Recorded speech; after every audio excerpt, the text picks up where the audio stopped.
Assalamu alaikum and peace be unto all of you.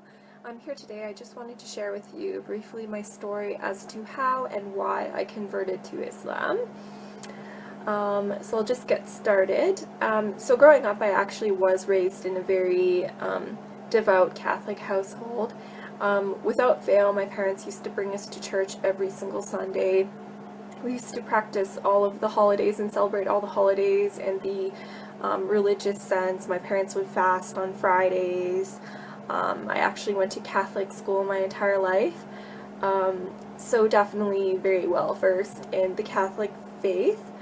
But the one thing I will say is, even just growing up, I did know a lot about the faith, but I was never really brought to think about why I was particularly doing things, or you wouldn't really think very deeply into theology particularly. And it was after the fact, when I finished high school and I started going to post-secondary education, like college, university, that was when I finally actually started thinking a little bit about my faith. Maybe it was the rebellious sense in all of us when we finally become somewhat independent and we want to be our own person, but definitely it was a little bit more than that. I remember, just going to school after the fact, and it was the first time in my life I was actually intermingling with people that were not of the same faith group with me, just because, going to a Catholic school, all my friends were Catholic. I was a good girl. I never really went out a ton, so I can't say that I really had a lot of friends outside of my faith group.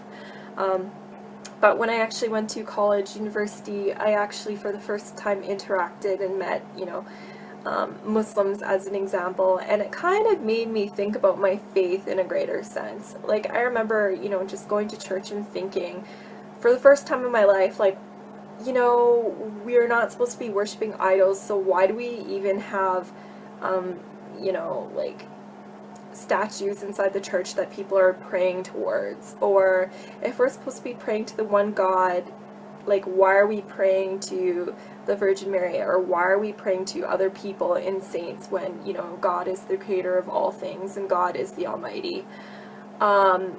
In that sense, like, it just kind of raised a lot of questions, or I started thinking simply about Trinitarian issues, and the fact that if Jesus was praying, who is he praying to if he is God?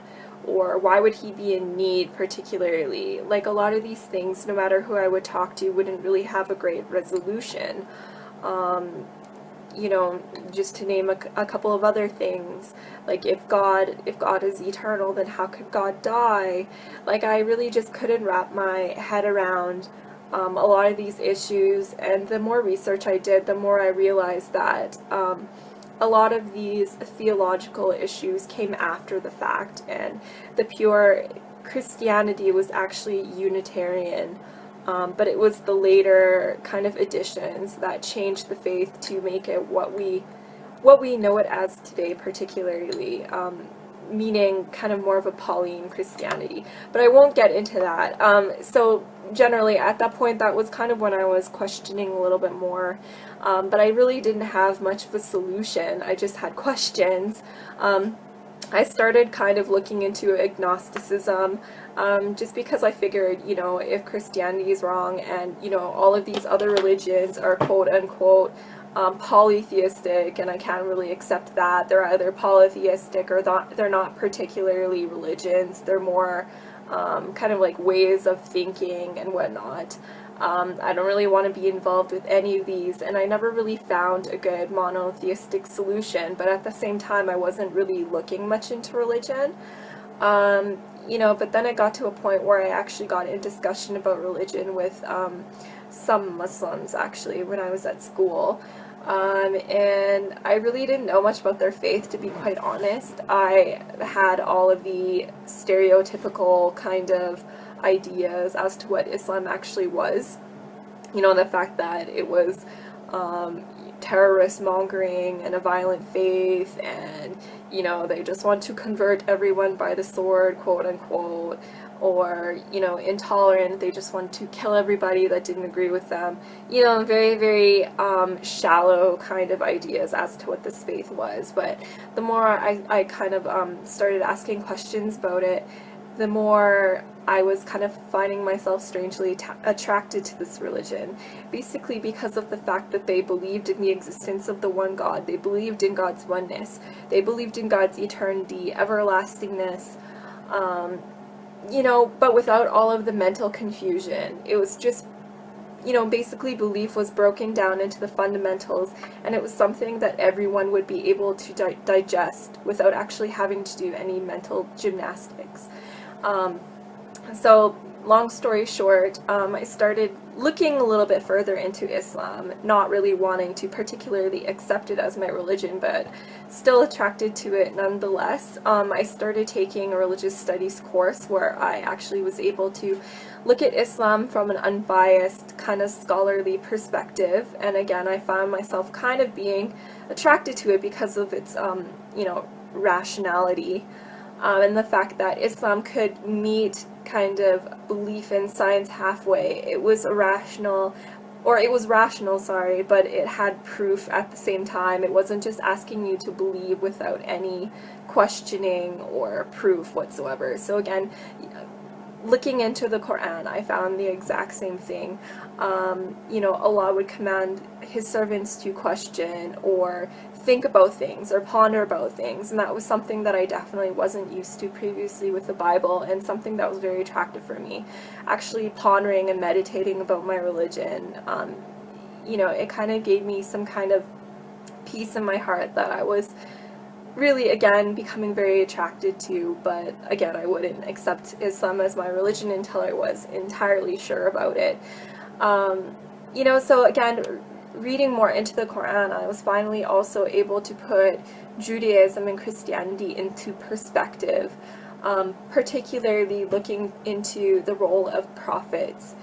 Jesus is seen in Islam as a prophet and not being divine. And again, if you look at the Bible from a Quranic perspective, you'll see again all of these proofs in the Bible. The fact that Jesus, peace be upon him, attests to the oneness of God, and never anywhere in the Bible does he ever claim divinity, simply. You know, so reading into the Quran, it was slowly kind of answering questions for me. You know, when I would bring up all of these horrible arguments that I would see online and whatnot, to people of faith that were actually well versed in their religion, you know, I would always find some kind of resolution.